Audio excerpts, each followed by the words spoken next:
Gift the remarkable with Marc Jacobs fragrances this holiday season. From the iconic Daisy and Perfect to the all-new Daisy Wild, Marc Jacobs perfume gift sets include everything she needs to feel special.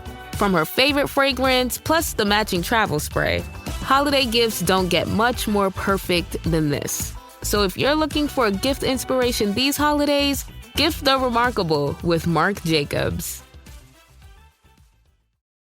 You are listening to the Smuggler's Galaxy podcast, my favorite podcast to listen to on long flights across the galaxy. This is the way. We're wanted men.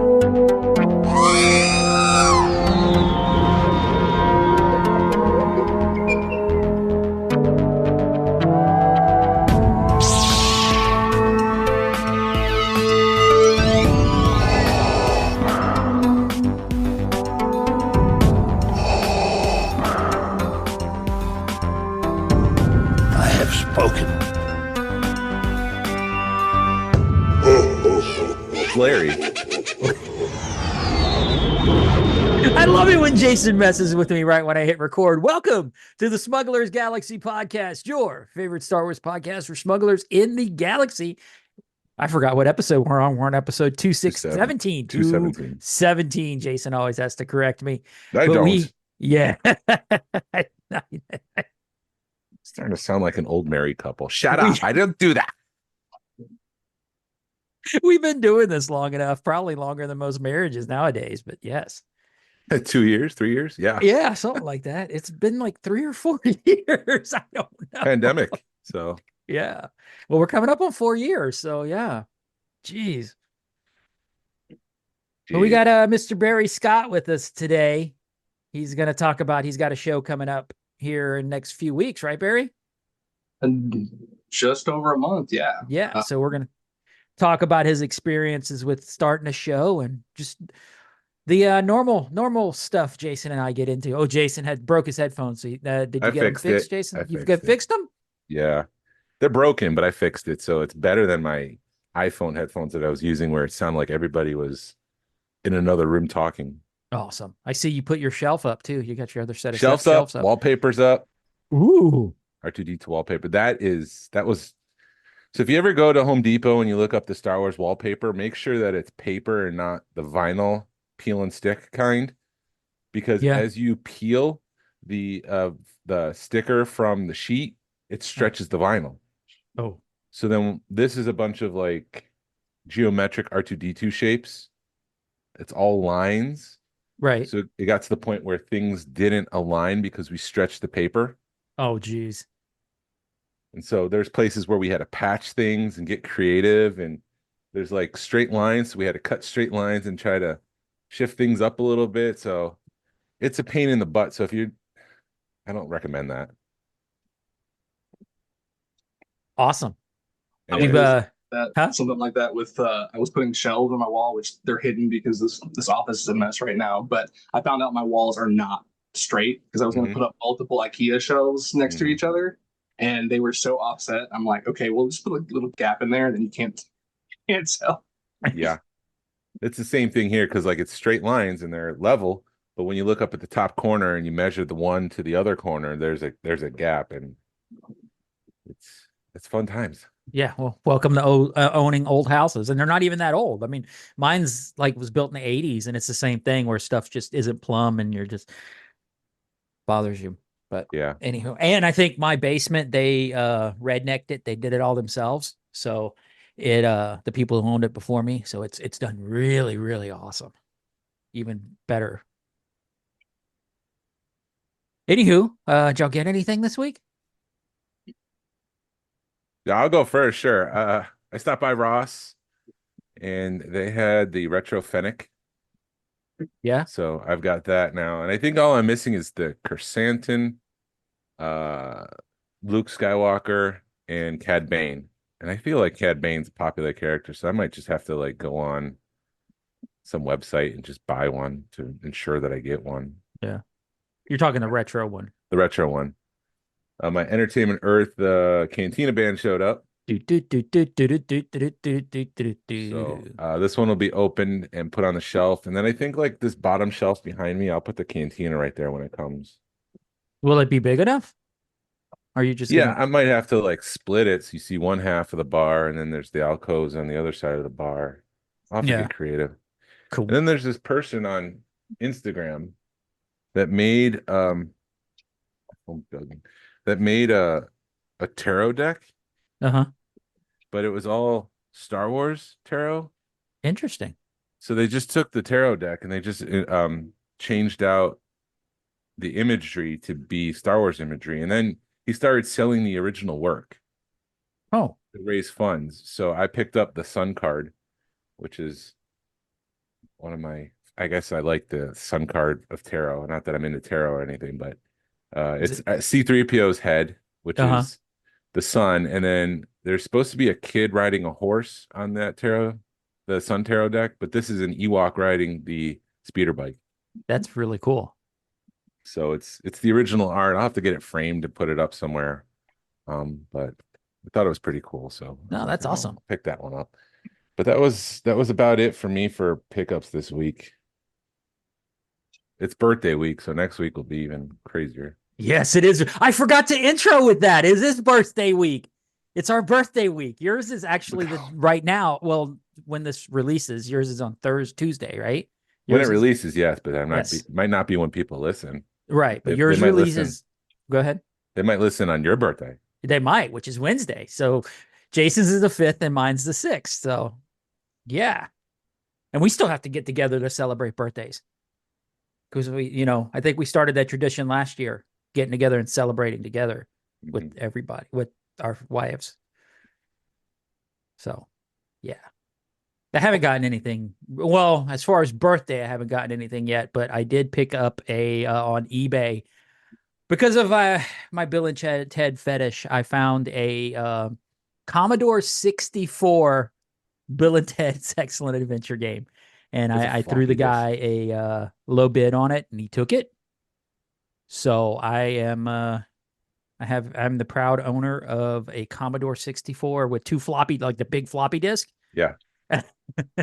So it's pretty epic to throw that in my Bill and Ted collection. And the instruction book is really cool because it's like most excellent dudes. You got to find these dudes. And there's no real graphics to it. There's like the border that shows, but there's no real, this is how it works, or this is how the graphics look like. So, but it's like total early 90s video game stuff, which is pretty cool. So, on top of it, I've kind of started collecting the oddball Bill and Ted video games because I've got an NES and then I've got something else that's not even open, some weird other video game. So now I've got a Commodore 64 video game, which it just says Bill and Ted on it, like typed out. So I'm hoping I'll never know if it's the right one or not, but loads of fun. Oh, and I also pre-ordered the Chopper, I pre-ordered Chopper off Amazon. So we'll wait a year for that to come in. Yeah. The repaint, which I'm sure we'll get into in the news. But the smart repaint. Thank you, Hasbro, for finally, doing a smart repaint and not doing the carbonized edition stuff. Barry, you get anything? The Death Star display dome, which I think you guys have seen.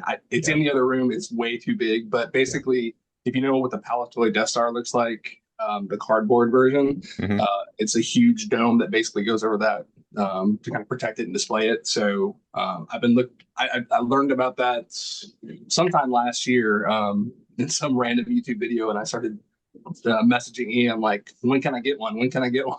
And I'm sure he got sick of me asking. And finally, he posted earlier this week that he had gotten some into the US. They've mainly been available over in the UK, which makes sense based on where most of them are. But yeah, right. That was the big thing I picked up. And then I picked up a couple of these toy review magazines at the toy show I went to yesterday. And Jason, I sent Jason some pictures of a Salacious Scrum. But what's interesting is like those old toy magazines often have like prototypes or features on like vintage Star Wars stuff. So whenever I find one that has that, and I know a lot of that is online now, but just having the magazine article and pictures is just really cool. So there was one that had like prototype soft goods stuff, and another one with like Power of the Force prototype cards from Kenner. So always fun to get those, and not a huge purchase, but something fun to have. But that was about it for me. You just completed your carded run. Yes. When I went to Xenia, which was what, October? Last month? October. Yeah, it's the first weekend of October. Yeah. So yeah, I've been looking for a tri-logo yak for a while because the Power of the Force is just kind of out of my budget right now.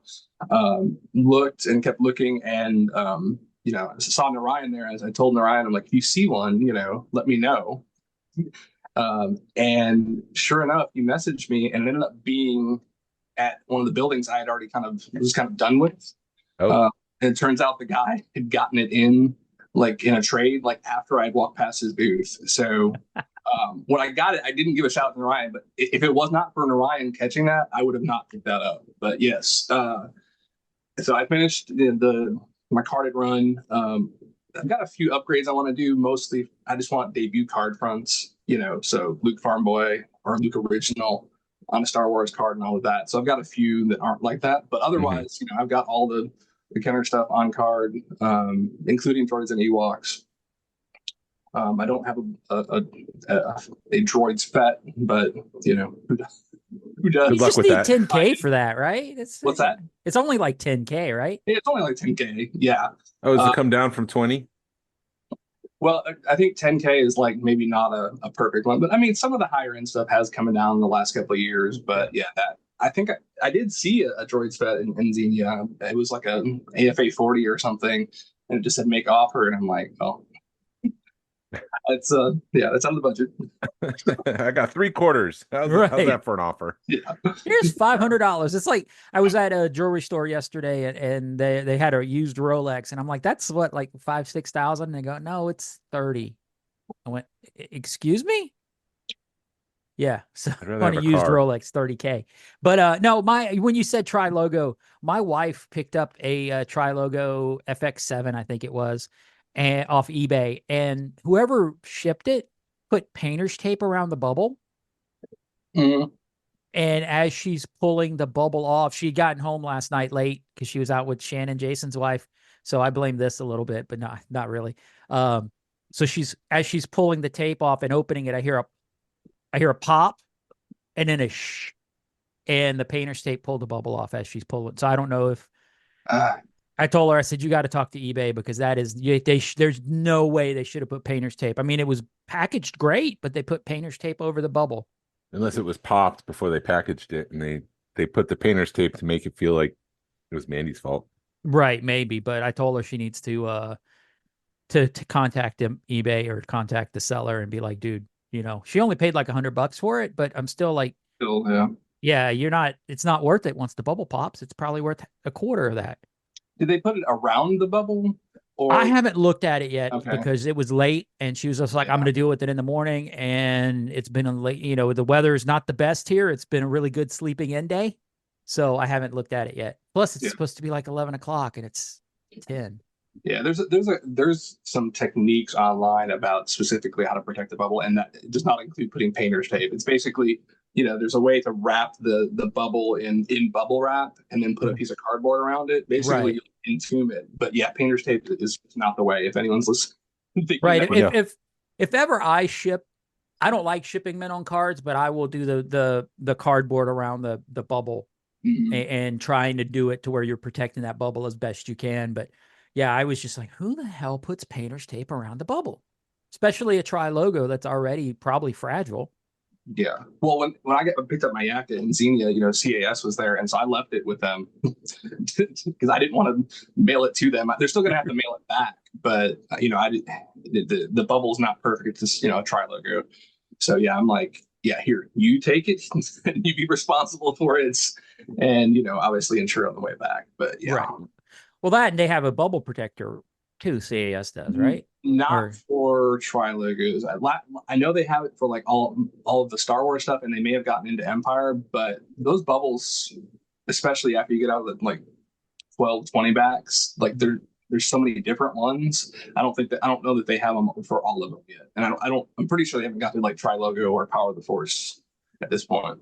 Okay, and while we're on, because I know we haven't talked about, but okay, so you get an 80 from CAS with the yak face, and he pops out the bubble on the shipping, coming home. What happens to the grade on that? The grade or the money? Right, both. I mean, because either way. You're kind of stuck at that point, right? Like you put it back together. But I've not had it happen. I've submitted stuff to CAS and AFA. I've not, knock on wood, I've not had one pop. Mm-hmm. But yeah, obviously the grade's invalid. And then I guess the question is, do you keep it in that bouncing around, or do you just take it out, or do you send it in loose grading? I don't. Yeah, I don't know what they're right. Yeah, we've never discussed it. I know CAS definitely. I don't want to say it's not a racket, but they know what they're doing when they're set up at those like Xenia and Cincinnati, because like I did that. I bought a sealed Wampa, and I wanted it graded. I wanted it archived. I didn't care about it being graded. I just wanted it to be known that it was sealed at one point, because I know that tape pops. So I didn't care the grade, but I just dropped it off at CAS, and a few months later I get it back, and I think it graded a 75, which to me I didn't care about, because it's about, like I said, it's about archiving it, not about grading it. And so yeah, they definitely, it's good on them for setting up at those shows, because you could just bring your item to them. How was Xenia, man? I know I went a few years ago and I loved it. It was one of the craziest toy shows I've ever been to. Was that your first time at Xenia, or you've been? Yeah, that was our first time going. So the last couple of years we went to Chicago, the Kane County show, and this year we decided, we'd heard a lot of good things about Xenia, and it would, I don't know that I can directly compare them because it's set up just a little bit different, but I kind of like the Xenia show better as far as selection and number of dealers and just the stuff we saw. I wish I had taken more pictures. I'm glad Narayan did, but just some of the craziest off the wall stuff. They had one of the vendors had a Chuck E. Cheese costume. Oh my God. Like from the restaurant. It had seen better days, but obviously I'm not looking for that, but it's cool to see stuff like that, and just it could be a Halloween costume, right? Well, that is the one thing I do enjoy about Xenia, is you see stuff that you're never going to see at another toy show, because they have anything from like 20s 10 toys to stuff that's in Target. From bikes to planes to video games. It's the greatest toy show there is. I almost said toy store. I would say it was heavier, I guess nicer or more Star Wars stuff compared to Kane, and I'm guessing that's just proximity to Cincinnati, where a lot of that stuff is coming out of prototypes and things like that. Yeah, it did. I know Narayan there was one booth that it would have been worth the trip alone, that he just was posting pictures of, that had what's this Froms, the sky is Blix. Yeah, it had a couple of Blixes in it, and it was like that booth probably was worth the trip just to see that stuff. That's the first time I had ever seen a Blix in person. Obviously I knew it existed, but seeing it in person and seeing two of them, one of which had the coin, it was just that and a few other beats just had some really outstanding stuff. I was laser focused on getting the yak, so I didn't have budget for anything else. But just seeing that, and some of the proof sheets and sticker sheets for mock-ups, and there's a lot of great stuff at Kane too, but nothing, not nearly the prototype and pre-production kind of stuff that I saw at Xenia. Right. Yeah, I'm curious, because when we went, it was the weekend where Xenia was on Saturday and Cincinnati was on Sunday. So I'm curious if that affected the Star Wars that they had at Xenia. But yeah, this year felt like there was a ton of Star Wars stuff up there, because Cincinnati's not happening this year. the Cincinnati show. So maybe that pushed a lot of Star Wars to Xenia, but I mean, Xenia, it's what, 700 vendors, and it's 7 buildings, and it takes you all day to go through, and it's just I don't know how to describe it. It's a crazy toy show. It's just crazy awesome. If you're gonna, if you're even thinking about going to Xenia, you got to go. Yeah, for sure. And we're now wanting, trying to plan toy trips, and so I'm in the Memphis area. So that, I mean, Ohio, the Xenia show and Chicago and the Kane show are pretty similar distance, 8-10 hours. So we went to Xenia instead of Kane this year. So next year we're like, okay, well, let's do like Chicago in the spring and Xenia in the fall. And so, yeah. And when I say we, I'm talking about most of the shows I go to, it's me, Alex, and Jason, which I think both of them have been mentioned on the path. Jason Mulligan, not Jason Malsuk. Yeah. The Memphis Jason. So yeah, I mean, it's the 3 of us that go to a lot of shows, Toylanza, obviously, and but yeah, I'm planning for next year. We're like, okay, both of them are like, we want to do Chicago and Xenia next year. I'm like, all right, let me start, saving and saving up PTO, right? Make these trips, because it's a trip, but I mean, it's great. It's a ton of fun seeing people that either never met before or don't see very often, and that on top of being able to see some amazing stuff. So and just to say, Kane is no slouch. I mean, there is a lot of great stuff there too. But if you're looking for like prototype pre-production stuff, especially vintage, Xenia is the way to go. And the night before we went, there was a Superpowers prototype meetup. Yeah. And so went to that. It was kind of room sales and social in one. I didn't realize they were gonna have food. We ate right before, but a lot of Superpowers, prototypes, proof cards, some other, Star Wars and other lines, but it really heavily focused on Superpowers. But that stuff is cool too. I mean, from Kenner and everyone I talked to there was super nice. I think the other Jason picked up one of those Kenner stickers, the Kenner, it's fun. Oh, nice. Picked up one of those, but yeah, that was awesome. And then so we stayed at that hotel where they had that meetup, which is 10-15 minutes from Xenia. Sweet. Yeah. Yeah, that day, my buddy Daniel's the one that put that on. Me and him battle for Bill and Ted stuff. So we're always like, he'll get something and he'll send me, hey man, you want this? So it's and Superpowers is the one thing I think I keep looking at and like, do I want to get into this or not? No. Secret War, because I really dig that Black Spider-Man. That's been my favorite Spider-Man forever. And there's one at Second Chance, and I think they were wanting like $75 for it. It looked like somebody literally took it off the bubble and then put it down because it's still getting the tray and everything. And I can't bring myself to do it. I don't know why, because I know it's going to be another door. But everybody's like, you could do it fast. I'm like, yeah, but I think we all struggle with that, like trying to focus and obviously space issues, and I'm the same way. I really try to focus vintage Star Wars, but I've dipped my toes in other lines, and I try to keep it to small lines so it's easy. Like Tron, there's 4 figures and 2 bikes, and so that's easy to get done. And then of course, Super 7 puts out reaction figures and bikes, and I have to look at those. Right. But that and Bionic 6 are the ones that my God, dip my toes into, and I'm not done with Bionic 6 because there's vehicles and the secret headquarters, but it's still a fairly small line, and obviously it's done. It was 86, 87 when that came out.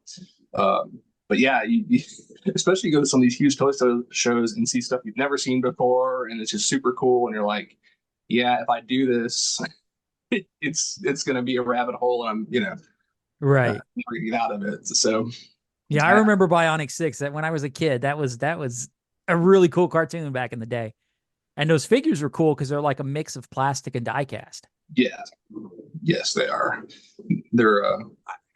I've never seen the cartoon. Never saw it as a kid. I still haven't seen it. I just like figures. need to watch it. I'm sure it's on YouTube somewhere. Yeah. But the thing that got me into it is Fluffy, which is the robot gorilla. Oh yeah. Guy, and it's just a cool looking robot. I wonder if I don't think I have it in here anymore, but yeah, if you look up Fluffy or Bionic 6, it's the big gorilla, and he's almost all diecast. Yeah, there's a little plastic on him, but yeah, it's super cool. When I saw that, and then that, see, and that I saw that cool thing, and I just was going to get that, and then of course I'm like, oh well, now there's other figures that go with this that I have to get too. So that's exactly how it happens, and so you just have to be so careful not to open the door. Right. That's why I'm kind of keeping the door shut on the secret powers, right, or secret wars or whatever it is. It's just.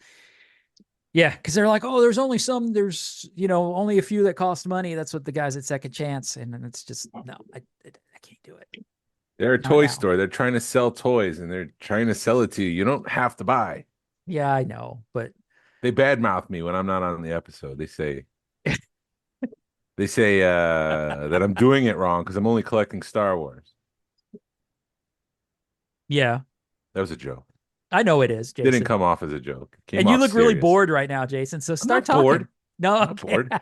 I've never seen that cartoon before. So no, Bionic 6, dude. It was. I've never seen that. Oh, I don't even know if I've heard of it. I don't even know how to. But there was like a baseball guy. There was a mom and I think it was a mom and dad and their kids, if I remember correctly. But I know there was a baseball guy and there was like a mom and a dad, and I think they were very sports related, but. It's been forever since I've seen it. So, yeah. Anywho. So on December 7th, 1941. No, I mean 2024. Sorry, wrong year. Is the Midsouth Toy Fest. It's a second year. Yeah. So first of all, tell us. So this is your show. This is your toy show that you've put on in the Memphis area. Tell us why you started the show. And yeah, let's start there. Sure. So first off, so it is my show, but I also have a partner that helps me with it, Harry, who runs one of the local toy stores, 901 Toys.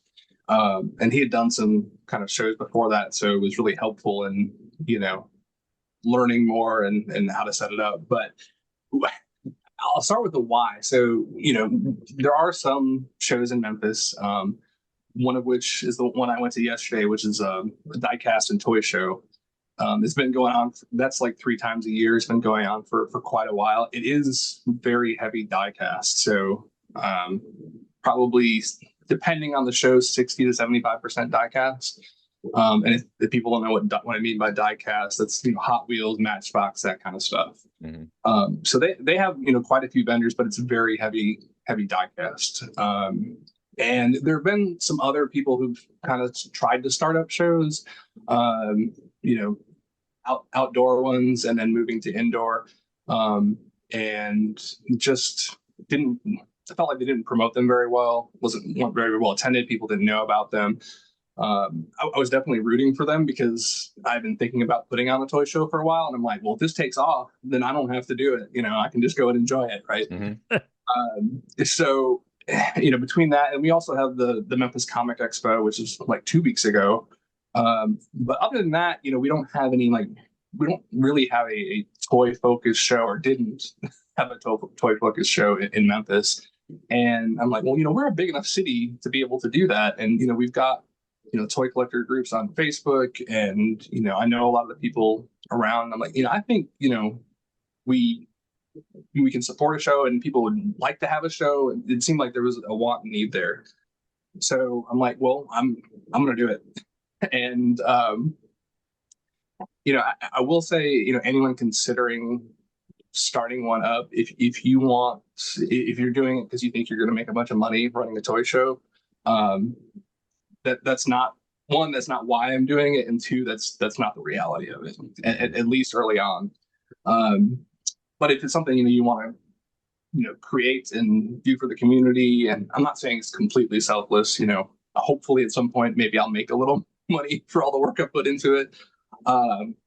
But that's the why, is because we didn't have a toy show, and I go to these, go to Toy Atlanta, I go to Kane and Xenia and Toyman in St. Louis, and I'm like, all these places are having these great toy shows. Why can't we have one in Memphis? And that's really what pushed me to do it.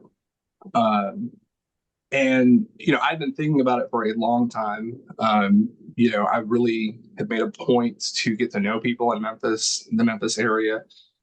Shop owners, collectors. If you're going to just start out and try to create a toy show out of nothing and don't know anybody, you're not going to get vendors. You're not going to get people to show up. So it's not something that just can be started on a whim, really. And I knew it would be a lot of work, initially setting it up, coordinating everything, finding venues, which the venue was probably the most difficult thing. Trying to find some place that is nice, but also going to be affordable for vendors and not make the entry fee super high. You're talking about do they provide tables or not? There's a lot that goes into that, and it took me months to find a vendor. I went to hotels where I know they've had conventions before, and the prices I was being quoted were just astronomical. And I know you went through that with for Rogue Fun, I'm sure, trying to figure out. And you can have them outside, and I know that there's at least one show over in Atlanta, and you're gonna have to remind me of the name, but that is outside, and that's possible. But we are in the South, and heat and toys and collectibles can be a bad mix. So I really wanted to keep it inside if I could. So we found a great venue. Talked to vendors, people I knew, talked to people that Harry knew to get the vendors in. Obviously, as far as promotion goes, you really have to have a Facebook event as a bare minimum. Right. I've seen some places that just create something in, I want to say Canva, but it look more like Microsoft Paint, that people put together and just post it in toy groups. I'm like, y'all creating a Facebook event is not difficult. It takes you 5 minutes. Right. But on top of that, we print up last year and this year. We printed up about 100 posters and about 3,000 flyers. So that goes out to every toy collectible shop, Game Stops, game stores, anywhere that will basically take them and put them up. Submitted to all the convention websites that I could find, any kind of toy specific or just any kind of convention. And really just making sure that people know about it. And I feel like I owe that to the vendors, the people who are paying for space, to promote it as well as I can.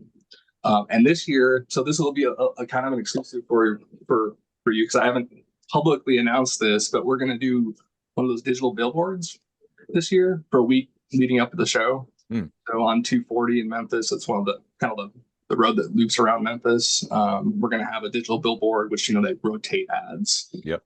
But we're going to try that and see, just to get as many people as we can, to come out to the show. And what I've told people is, people can decide whether or not they want to come, but I want people to at least know about it. Right. That it's there, and try to get as many people as I can for the vendors. Right. So and we also even last year and this year partner with Toys for Tots. So collecting donations, toys, cash. It is a little kind of towards the tail end of their campaign. It's like a week or so, or maybe even less, before they start distributing. So cash goes a long way, toys go a long way. But I felt like that was one, a good way to give back to the community, and also obviously on theme. It's Toys for Tots, it's a toy show. So doing that again this year. So yeah, that's about it. If you guys, anyone's in the area or feels like driving, it's on Saturday, December 7th, in technically in Germantown. It's called the Great Hall and Conference Center. If you Google Midsouth Toy Fest or search it on Facebook, it should come up right away. I actually just Googled it, and I was looking to see, what came up first. I think the whole first page is at least somewhat related to the show. Oh, that's cool. Or shoot me a message. I'd be happy to send you the info. But yeah, that's pretty much it. Everyone, all the response I got from everyone who attended and the vendors is, everyone had a great time, found stuff they were looking for. All the vendors I talked to did well, so that makes me happy that, that people enjoyed it, and, immediately got questions like, are you doing it again? I'm like, yes. And they're like, do it multiple times a year. And I'm like, no. You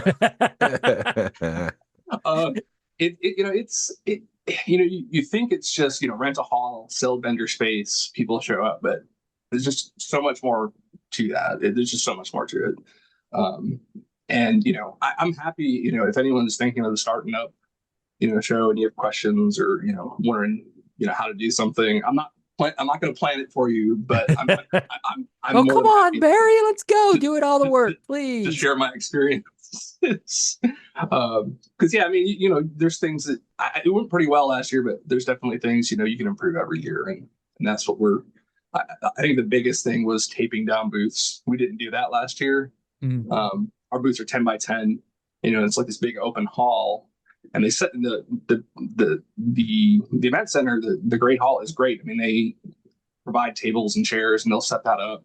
But, when you have 10 by 10 booths and all you have is tables and chairs, people were having a hard time understanding, where their space ended and began and all of that. So this year we're going to tape it down. I think that was one of the biggest things during setup is it was a little difficult. Yeah. But yeah, always things you can do better. But how many vendors will you have, and what kind of items showed up last year? So we have 54 vendor booths. Obviously, some of those are be doubles. So probably 30 to 40 vendors on 54 booths. And it was a good mix. I try to get a good mix of modern, vintage. Vintage is harder because we don't have a lot of. We have one shop in Memphis that really focuses on vintage. Vintage Choice in Memphis, and they'll be set up. We've got the Brick Wall, which they're mainly in the New Orleans area. They do a lot of vintage, but vintage is hard. I've really tried to get as many people as I can, vendors as I can, because that's what I collect. Obviously, for me, a lot of modern. We are encouraging people to bring comics this year. It seemed like a lot of people were looking for comics. I didn't want to. Last year, I didn't really want to promote that because I didn't want to step on the toes of the Comic Expo. We're not trying to, compete with them. It's different things. So I don't want it to be like a comic show. But comics, Funko Pops. I don't collect them, but there are plenty of people who do and like them and love them. And last year we had a couple people that were really focused on those, and we don't yet this year. So I actually have a post going out soon that I'm trying to get more than Funko Pop vendors. But it's a really good mix. Pretty much anything you collect, you're probably going to find some of that here. Wrestling too. Memphis is a wrestling town. Mm-hmm. So a lot of wrestling figures. A lot of people collect them. A lot of people vend and sell them. But pretty much anything you collect, you're going to find something from that line. Yeah. I think wrestling is sort of it's coming up because people don't realize how big wrestling is, like you were saying. And then all of a sudden, I mean, Memphis, because you do have Atlanta, you got WCW was in here in Atlanta. And I know Memphis had a bunch of wrestling up there. I don't know what what it was called up there, but yeah, we were talking a Second Chance, and we were just like, I can't believe how popular wrestling is. Yeah, those toys are insane. And I think Funko Pops, I mean, I hate to say it this way, but they're sort of because I used to collect Funko. I still collect some of the Funkos because I as much as I try to get away from them, they keep coming back. So I kind of call them like this is mean of me to say, but sort of the cockroaches of the toy industry, because they're always going to be there no matter what happens. And I mean, I Second Chance last night talking to somebody, or a couple of nights ago talking to somebody about them. And it was like, yeah, I got lucky because I was able to play the long game on a lot of my pops. But yeah, I mean, they're still popular and they're doing it right. So I think they're going to be here for a minute. So you've got to, you don't want to have a whole bunch of pops, but you got to have one or two pop vendors because people are into them. Yeah, for sure. And people, I mean, people who collect modern or Funko Pops, they'll look at, vintage Star Wars and be like, there's no articulation. You can't do photo shoots with them, and so, it may not be my cup of tea, but that's fine. Everyone can find what they love and enjoy. And, for me, it's vintage. Other people, it's Funko Pop. Some people, it's, G.I. Joe and things like that. So, try to have a good mix. Right. You got to have a good mix and you got to embrace it all because, I mean, that's sort of the thing we've dealt with since the beginning of the club is people are like, well, I don't collect vintage. It's like, but you collect Star Wars, right? And they're like, yeah. I'm like, it's all the same umbrella, man. Come have some fun. Let's go, Yeah, for sure. It's exciting. Yeah. Is this the same location as last year real quick? Sorry. Yeah, no, go for it. Yeah, it's so the Great Hall and Conference Center, they do a lot of weddings and stuff. And they used to have a virtual tour online, but they don't it like expired or something. But yeah, it's in a really nice location. I know some people hear Memphis and think, high crime and is it going to be safe? It's actually in Germantown, which is kind of one of the attached suburbs. It's in a really nice location. They also have a performing arts center attached to it. Plenty of parking. It's a very nice area of town. So, if you don't normally come to Memphis, but you're within an hour or two and worried about that, it's a very safe area of town. You're not gonna, have any issues there. Yeah. Sorry, Glenn. Go ahead. No. I forgot what I was going to say, but anyway, I could just imagine because you said you had like 30 something vendors, and I've really, because we tried doing a show, Jason and I, for the club, and we had 15, 20 vendors, and it was a headache dealing with 20 different people. I could just imagine dealing with 40 something people, and God bless you for wanting to put on a toy show because just putting on a little free toy show for us was insane. And like you were talking about with the outside show, which it's the Powder Springs Toy Swap, and that's been I think 3 or 4 years in the making. I think did it start during the pandemic, maybe, Jason, or right in somewhere in there, somewhere, because it was an outdoor toy show. But yeah, we'll go there some days, like you were saying that outdoor and toys in the South don't mix, but you'll go there in the morning and there's just a fresh sheen of like dew on everything, and the bubbles are moist, and it's like. It just in full sun. It's not, in full sun, so that plastic's going to start yellowing. Right. So it's just not. And then you got some days. I'd say probably 2 or 3 shows. There's 6 shows a year, and I'd say there's only 2 that the weather's perfect because it's either too hot or too cold, and it's in the middle of August, and it's like, outside and toy, but. That's a show, outside and toys don't mix, but like you were saying, building shows, that's a show that it's kind of been a grassroots thing. It started off with 2 or 3. It started off at the dude's house. Yeah. And now it's 50, 60 vendors every other week, every other month. Well, it's a big advantage when you have it outside because it's the cost is so much lower. Like either, you find some place that will let you do it for free or really low cost. You don't have to charge vendors much. Or I don't know how that works there, but, yes, it's not ideal being outside, but I mean, I have said multiple times, I wish I lived closer to be able to go to stuff like that, to go to that show because there's really some really nice stuff that shows up at that show. I've seen pictures and your guys' videos of it. So I'm not trying to poo-poo on anyone's right. show. No, I got you. But it does. There are challenges with that, but yeah. Well, and also I think if you're like the only game in town, you got a big advantage on that too, because here in Atlanta, shows cannibalize themselves because was a point, I think we had a show every weekend at one point because you've got people, and we've had shows on the same weekend, and on the same day, to where it's like you go to one show and then it's, I got to go to this other one. And they end up hurting themselves. So, I mean, if you're the only show in town, you definitely have an advantage on that. Yeah. So, like I was talking about, we have a few other shows, that were geek related, and we've all intentionally not tried to not get in each other's way. Right. And even when not just that, but promote each other, as much as we can. Like I promote all the other local shows, the Comic Expo, the Diecast and Toy Show. Next weekend we have it's been a very busy fall. It's like I have a show like almost every weekend, but not the same weekend, thankfully. But next weekend is Memphis Monster Con, which is a brand new show. Oh wow! That's one of the guys who owns 901 Comics is putting that on, and I'm going that to volunteer just to help him out, because I think part of being a good part of the community or good member of the community is helping out where you can. Yeah. So, whether it's, posting about the show or volunteering or, whatever, there's room for everybody, as long as you kind of work together and not putting things on the same weekend. So yeah, I originally had planned on kind of having mine in the fall and trying to find in the process of trying to find a venue and finally finding the Great Hall and something that worked. Like they're like, well, the only date we have is December. I think last year was December 9th.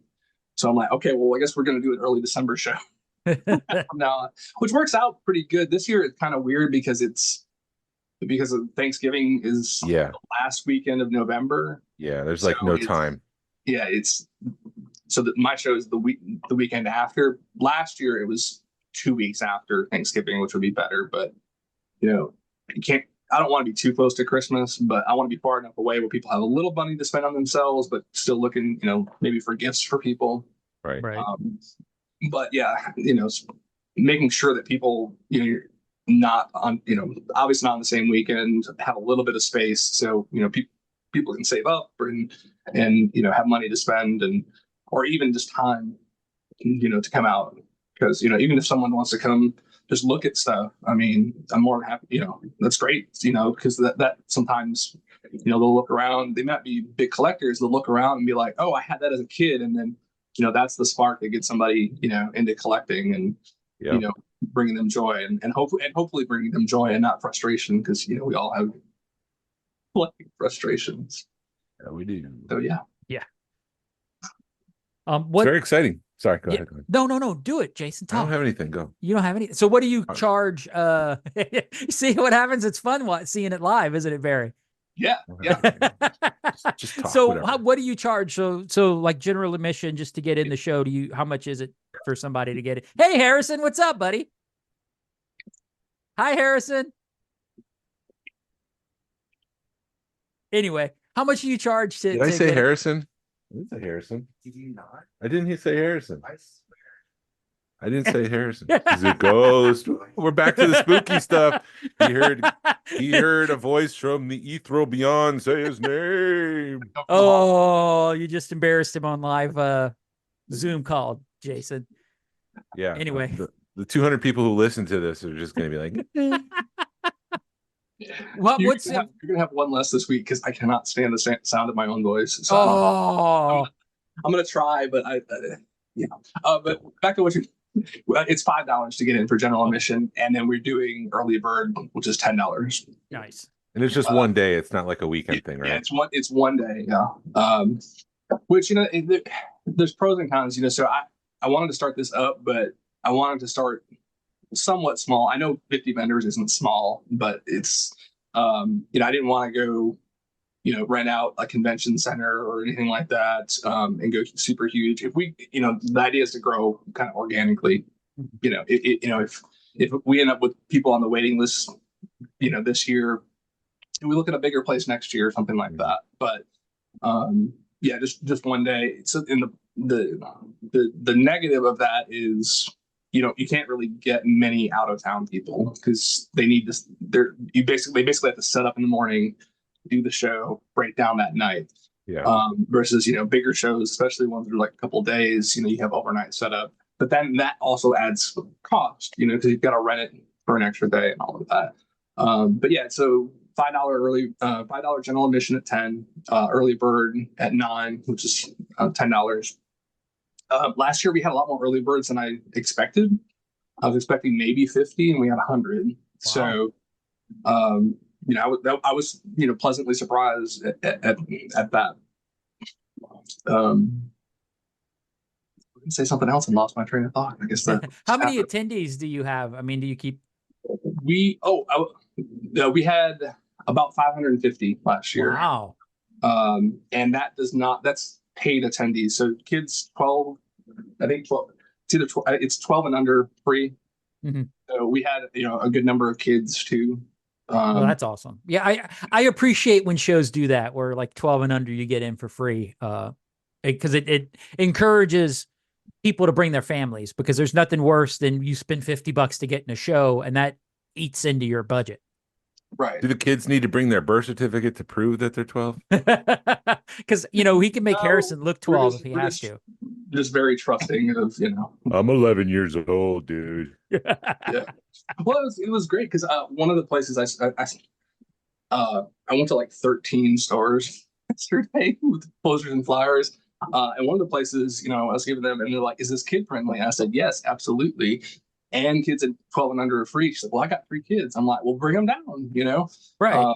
Sometimes we talk about, the health of the hobby, and as we get older, and is anyone gonna want this stuff? And I think, including kids, in that, and see if they, not forcing them to get interested, but exposing them, and if it's something they enjoy. That's how we can keep the hobby going. So for sure, I don't want someone to have to be like, well, I can't go because I can't get a babysitter. It's like, well, bring the kids, and right. It's great. And most of the vendors have stuff that's for younger folks, and we do keep it family friendly. I mean, there are vendor rules, obviously no nudity, porn, stuff like that. There's obviously lines there because you have slave Leia statues and stuff, but nothing very nothing explicit, because we do want to keep it family friendly. Because it's toys. Yep. That's awesome. I'm excited for you. I'm excited to see how it goes this year. Yeah, me too. Wish I could make it, but like you said, I got the winter social after that weekend, and then the previous weekend is Thanksgiving, and I'll be doing some traveling for that. So it's yeah. Eventually, maybe one day, if it's a 2-day show and we move it around, but I get it. I'm not. It doesn't hurt my feelings that y'all can't make it up, because I can't. I don't make it over to Atlanta very often. Usually it's just to Atlanta, but I am planning on being at the social this year because it's great hanging out with you guys and how far is the venue from the Heartbreak Hotel? Oh gosh, you're gonna quiz me on. I don't know. I was surprised to learn that there is a Heartbreak Hotel. Yeah, I didn't know that was a real thing. It's in Memphis. Yeah, but if you're coming to Memphis, if you're coming for the show, stay an extra day. I mean, there's Graceland, and if you want to run down to Tupelo, you can see the shack that Elvis was born in. And which is not, I don't mean to disrespect that. It is a small little house, but they do have a really cool Elvis museum. So there's definitely stuff, if you want to if you're a little farther out and want to make a weekend of it, there's definitely stuff to do. And then, tons of local toy stores and comic shops and all of that, many of which will be at the show, but obviously not all of them. Can't bring all their stuff. Yeah. Awesome. Yeah. You have any other questions, Glenn? I don't think so. Because I have news. We didn't even go. Yeah, we got news. You want to do the news with us, Barry? Yeah, yes. Sure. Yes, he does. And then we got to talk. Jason or Jordan, our buddy Jordan, sent us some stuff, so I want to talk about that too. So do the news, and then we'll. So a new trailer for Skeleton Crew dropped. With it was a new poster. Show creator John Watts said that Neil, the blue alien that looks like Max Rebo, isn't the same species as Max Rebo. Just to drop that in. But what did you think of the trailer? That trailer, they're fine. I think Star Wars is finally starting to do a trailer right, because that they actually used real world songs to it, which is the first time I think they've done that in Star Wars. And you just hear that, the da da da da da da. You hear that music behind it, and it's just like this better be good. I really hope this is going to be good. But yeah, I'm looking forward to Skeleton Crew. The more I see it, the more it's like, yeah, this is going to be like a Goonies-ish, E.T. kids, Stranger Things drama, which I think Star Wars really needs. Barry? Yeah, I'm excited. It looks great to me. I wonder if the Goonies part is kind of almost a mislead, because usually when you do those trailers, it's only stuff from the first 2 or 3 episodes. So that reveal, I don't want to spoil it for anyone who doesn't want to watch the trailer or anything, but that reveal when they show the room with all the stuff in it. I wonder if that's the first couple episodes. I wonder if that's not like kind of the big thing. But yeah, it's definitely Goonies, vibe, and it's for kids. It frustrates me. It frustrates me when I see comments online about, oh, this is too much for kids. I'm like, that's what Star Wars is. It's meant for kids. It's for 6-year-olds. Yeah. So, yeah, I'm excited. I'm looking forward to it. Yeah. I hate to keep saying this, but this show has to do good, because if we want more Star Wars content, this show has to do good, because I think if it flops and they have another, like a third flop in a row, it's not good for Disney Plus and Star Wars content.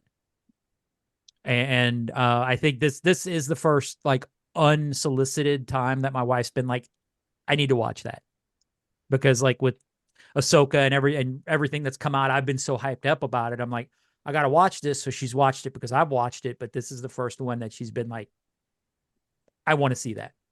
Yeah. So go ahead, Jason.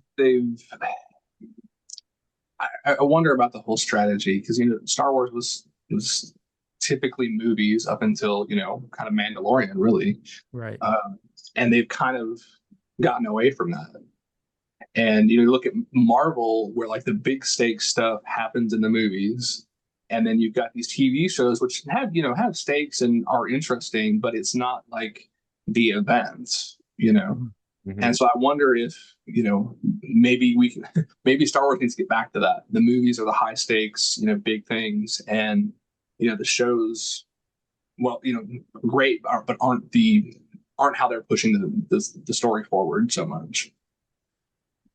They talked, so there was an article on StarWars.com where gosh, what's his name? I just deleted it.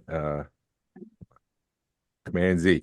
John Watts, the show creator, he talked about inspirations for the show, and he said some of the things included Goonies, E.T., Monkey Island, which is a video game, Indiana Jones, Predator, Empire of the Sun, and Flight of the Navigator.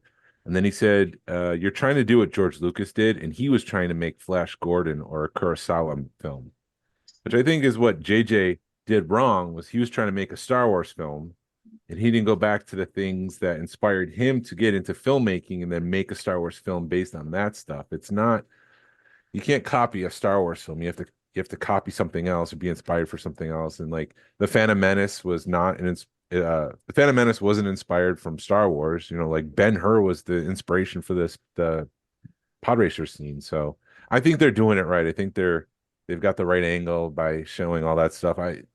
There's some like Lost in Space vibes too, because they talked about how the kids were on this boring planet and they wanted to get off planet, and they get lost in space because they find a spaceship, and then they come to find out, and this is not a spoiler because this was part of that interview, they come to find out that nobody's heard of their planet before because it's so boring, and so they can't go back. They don't know how to get back, and so and it feels you've already figured out we're talking spoilers, but they're talking about Old Republic credits, and it's like, well, there's your treasure chest. There's your treasure that they have. So all I'm looking forward to it, because is you're going to have pirates chasing him. You're going to have good guys. And then I think Jude Law is you're not seeing 100% of what he is yet, but no, I'm looking forward to getting out of Star Wars in Star Wars, which I've been saying that for years. Try to get away from Skywalker, which I think they finally are doing that a little bit. on this show, and maybe hopefully they get it right. I really hope they get it right. Is that so? We're going to talk spoilers. So the trailer room, the treasure, so the trailer with the treasure room, is that on the ship? I assume I only saw the trailer once, and I'm assuming that's the ship. Okay, because I was wondering. That just crossed my mind. Like they're saying, like they have Old Republic credits, and they show the kids getting out of the ship and going to this, the street vendor or whatever. So yeah, that's I didn't put that together. No, so I'm sure everyone else is probably yelling at the radio like duh, like. But yeah, that's cool. Doggone it, Barry! Come on, get with it. You haven't watched the trailer 15 times and dissected it yet? I did watch it a bunch of times, but and you talked about the real world song. That's in Huttese, right? The Major Tom. That's yeah, that's so odd. Is it in Huttese? The lyrics are in Huttese because I watched those stuff with closed captioning, and when the lyric, I recognized the song. And I'm like, what is that? And it's not English words, but yeah, if you haven't watched it with captions, put on the closed captions, and it shows. It doesn't say Huttese, but it shows the words in Huttese, and that's what they're singing. Funny. It's not the English version. Right. I knew it wasn't English. I figured it was Star Wars, but yeah, they did it right because that song I think just hypes it up some more. And it was also to bring it back to Rogue Fun. It was on the Rogue Fun playlist. So whenever there's a song that comes up on the Rogue Fun playlist, I'm like, was it? Yes, I put that Major Tom. The 4, 3, 2, 1. I'm pulling up the playlist because that went right over my head. Now he's looking it up. I'm looking it up. This is so exciting. Yes, it is. But no. So while he's doing that, are we done talking? No, real quick. The people believe because you were talking about I was going to say done. Go ahead. Go. Look it up. People were dissecting the trailer. You had mentioned that, and they think they saw a Hondo ship. Really? Yeah, I saw the. Hello, my friends. Hello, my friend. How are you? Welcome. Dude, could you imagine? Oh, that would be so awesome to see Hondo in live action. But I don't want to do that. I don't want to pick it apart. I don't want to be like, oh, look, this is the ghost, or look, there's going to be this, or I don't want to get my hopes up. But I mean, it could definitely, bring in some of those weird, bring in some characters and tie in some shows. But that's what Marvel did. So I'm kind of curious why Star Wars, let Star Wars do it a little bit too. And then finally, Jude Law was speaking to Variety, and they said, what's it like having the Force? And he said, who says I've got the Force? I don't think he's the Jedi. He's probably a pirate like Jack Sparrow, who's trying to manipulate the kids to get the ship, to get whatever he's looking for. And he double crosses them, but then he's got a heart of gold because he feels bad. So then he helps saves the kid. And then I don't know, I'll spoil it by just doing like stereotypes for that kind of character. I've heard some people think they're saying that he's like Haja from Kenobi. Like he might be able to do some of the tricks with, magnets or something. I think the whole isn't he a Jedi? I think if he was, they would probably be promoting that pretty hard. Right. But who knows? You're saying I don't even think it's him that pulled the lightsaber. I think it's one of the kids. Yeah. Clever editing. Right. But we'll see when it premieres on December 3rd. December 3rd. So we got a month. Yeah, we got a new Star Wars show next month. Yes. We could finally say that. And then in the UK, they have to be more transparent about film costs than they do here in the United States, especially if they want tax credits. They have to file average salaries and all this other kind of stuff that you don't normally have to do here in the US. So they were able to figure out, Forbes was able to figure out the cost of Solo. And it cost $364 million to produce because of the reshoots. They essentially had to refilm 90% of the movie. They got a tax credit for $65 million. So that brought the cost down to $298 million. So it's essentially a $300 million movie. It grossed 392, so that's about a $96 million profit. But when you factor in all of the marketing that goes on for a project like this, I don't think they broke even. I think they lost money on Solo. Yeah. And I think that's what what you were saying about how Star Wars needs to be back in the movie theater, I think there's two sides to that coin. We've got how they totally messed up Solo and Rogue One and the sequel trilogy. How it was like boom, boom, boom, boom, boom. It was too much Star Wars, too close together. And then we have post-COVID stuff where nobody's really going to a theater unless it's something special. And well, I guess we'll see what happens. But I mean, I totally see Star Wars or Lucasfilm, not Lucasfilm. Yeah, it is Lucasfilm or Disney, just being really careful with what they put out in theaters to try to make their money back. Mm-hmm. And they try to marvelize Star Wars by putting something out every year. And I think maybe 2 years is a good gap, but not every year, not 6 months. Like pace it out, make it an event. Mm-hmm. Yeah, and I think, I mean, you guys talked about this last few weeks, even, how fast things go from theaters to streaming or, DVD. And, before COVID, my wife and I mean, we used to go to movies all the time, like, a couple times a month at least. And now, it's got to be a big event kind of movie for us to go. And then we usually go to like the IMAX. There's like one IMAX theater in Memphis. So it has to be like an event. And then, because, if you don't see it in the theaters, then, month and a half, 2 months later, you just watch it on streaming. So it seems like something's off kilter there. Yeah. Like they want to go back to the big events, and Star Wars movies. Like I hope, Mandalorian and Grogu isn't on streaming, a month or two, after it releases. I'm sure it will, because I missed Beetlejuice, and I went to go see it in October, and it came out in October. It came out in September, right? September, yeah. It's only been out maybe a month or two.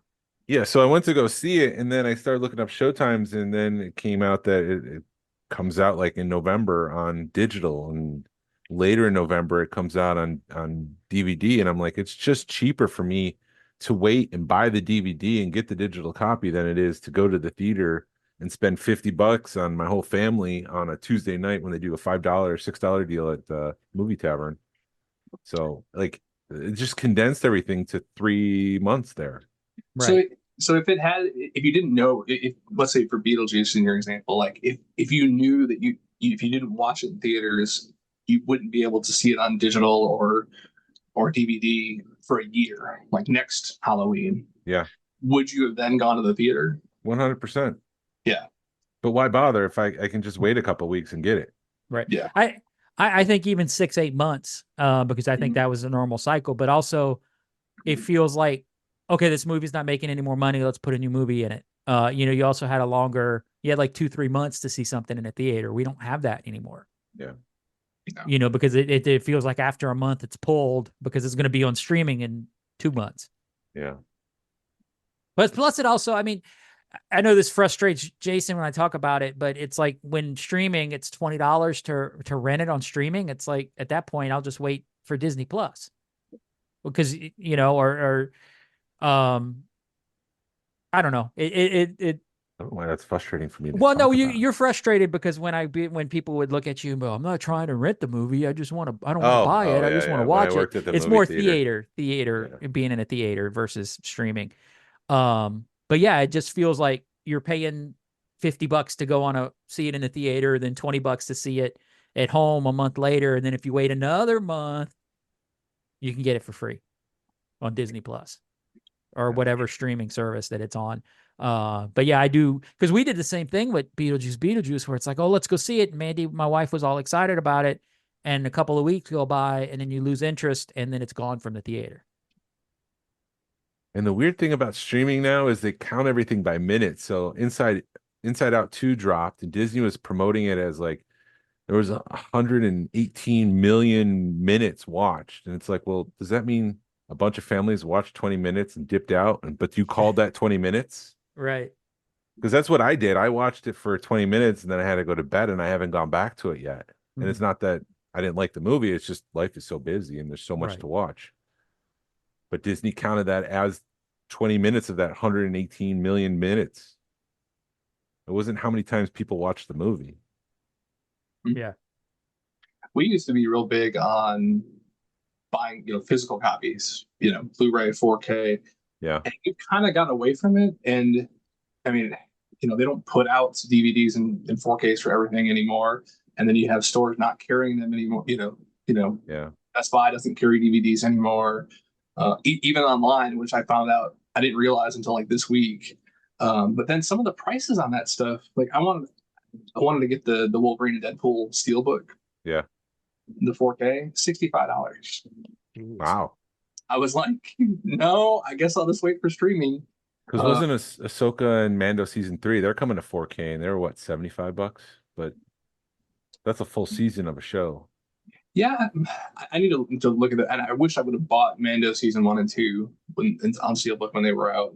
But yeah, I guess we're just moving away from that. And I was thinking, like, well, what's the next thing after 4K? And I guess it's nothing. It's just digital now. Yeah, because the human, I mean, you can go up to 8, you can go up to 16K, but the human eye can only take so much data. Right. And at that point, you're wasting bandwidth trying to push 8K when the eye can't even see it. Yeah. The nice thing about shooting like 4K is that if you wanted to zoom in or crop a shot, you're not going to lose any. And it's 1080p. If your format's 1080p, but you shoot 4K, you can zoom in without losing any resolution. And that's the advantage of shooting 4K. And it does look cool, but yeah, I don't know why I'm going on this tangent. Yeah. You're yelling at clouds. What? Squirrel? You're yelling at clouds. You're old man yelling at clouds. Go back here. Get off my yard. George. So Ian McCraig, who was what is it called? He did a bunch of sketches. He was the lead sketch guy for that's a concept designer for episode 1. He was talking to StarWars.com, and they were celebrating the 25th anniversary of the Phantom Menace. And he dropped the bombshell that Liam Neeson was originally Obi-Wan Kenobi, and thus the real Obi-Wan Kenobi died. He says it was very poignant. Wait, why can't I say that word? Poignant at the end, as Obi-Wan dies and Qui-Gon, then Ewan McGregor defeats Darth Maul and stays with his master as he passes away. He not only takes his master's quest, but he takes his name. Qui-Gon becomes Obi-Wan. And then when you see Alec Guinness in A New Hope put his hood down and goes, Obi-Wan, that's not a name I've heard in a long time. It's because he's not Obi-Wan, he's Qui-Gon. And right at the end, George decided to change it. So when he says right at the end, right before filming, he's about to change it. Which would have been a crazy twist. Yes. And I'm glad because that episode 1 was a lot for people to take. And I think that would have pushed things over the edge and people would just revolt and say, how can you say that Alec Guinness is not the real Obi-Wan? Right. You remember when episode 1 came out, the spoiler of Qui-Gon's death was spoiled by the CD, right? Yes. The soundtrack. Yeah. Can you imagine if it had said, the death of Obi-Wan? Right. On the CD, people are like, what? Obi-Wan's funeral. What? He's not dead. I don't know if you guys were, before episode 1 came out, there were so many crazy theories about. I remember reading one that was Darth Maul was either Obi-Wan or a clone of Obi-Wan, and they're trying to compare facial structure. I mean, this is early day of this is really before social media, because it was 98. I guess they're trying to fold in the Clone Wars with that one, I guess. Yeah, I think so. And then people saying, well, oh no, Palpatine and Sidious are 2 different people. Good times back in the day. Yeah, it's a conspiracy. I do think that Darth Sidious is Palpatine. We need to get that confirmed at some point. That's kind of out there, Jason. It's kind of out there. Sorry. I know I'm going out in left field. I'll go yell at the clouds that somebody needs to do something about it. So what were you saying about Jordan, Glenn?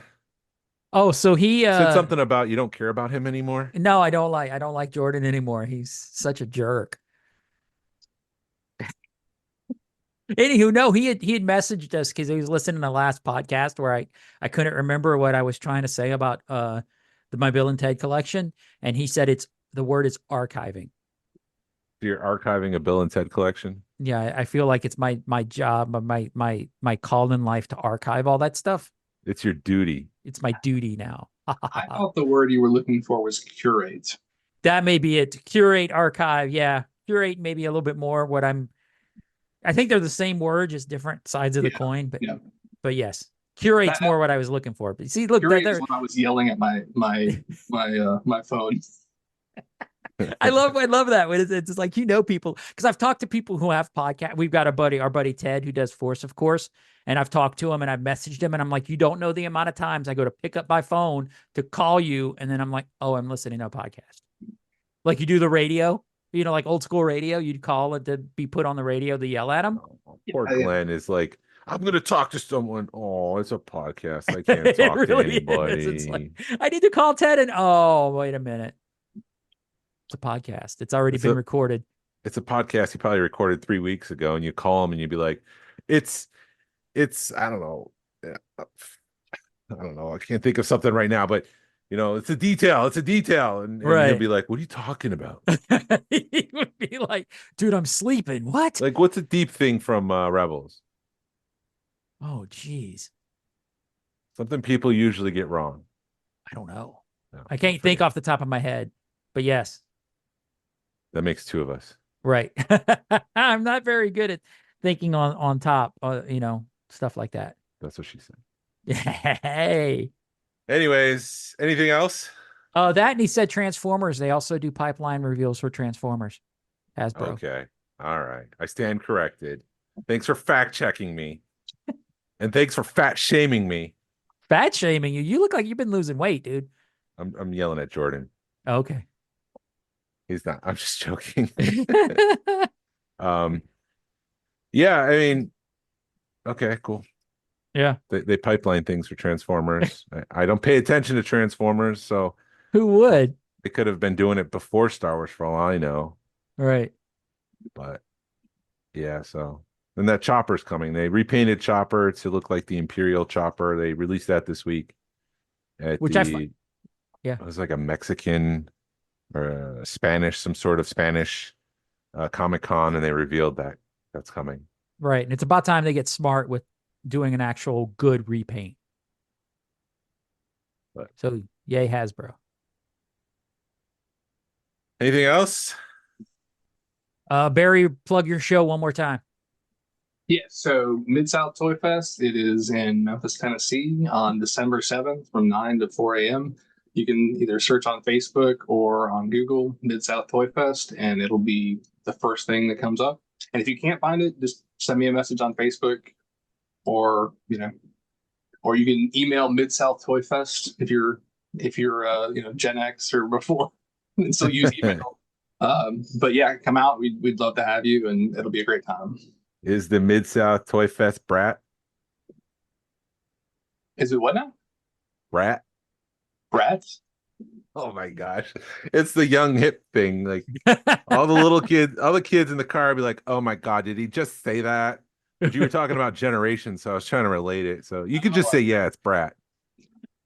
Just sure. Yes. And it's 4 p.m., not a.m., right, Barry? Yes. 9 a.m. to 4 p.m. Did I say a.m.? You sure did. Well, for him, it will be. I'm not going to that show. It's too late. Well, thank you for coming on the show, and thank you for listening to the Smugglers Galaxy podcast. If you could, please leave a like and a 5-star review of the show anywhere you listen to podcasts. It really helps us out and points people to our show. You can follow us on social media. You can find us on Facebook, Instagram, and YouTube. Send us an email or message us. We love feedback. We love to make you part of the show. Our email address is smugglersgalaxy@gmail.com. Thank you to Alfonso Riviera for the Smugglers Galaxy logo. And thank you to Levi Waterhouse for the music. People, collect for the love of it. Hashtag vote with your wallet. It's Callous with a K. Pass on what you've learned. Be a positive force in the collecting community. This is the way. This is the way. You can say it, Barry. Say it. And yes, I do think Callus and Zeb are more than buddies. I think they were gay lovers. But anyway, bye.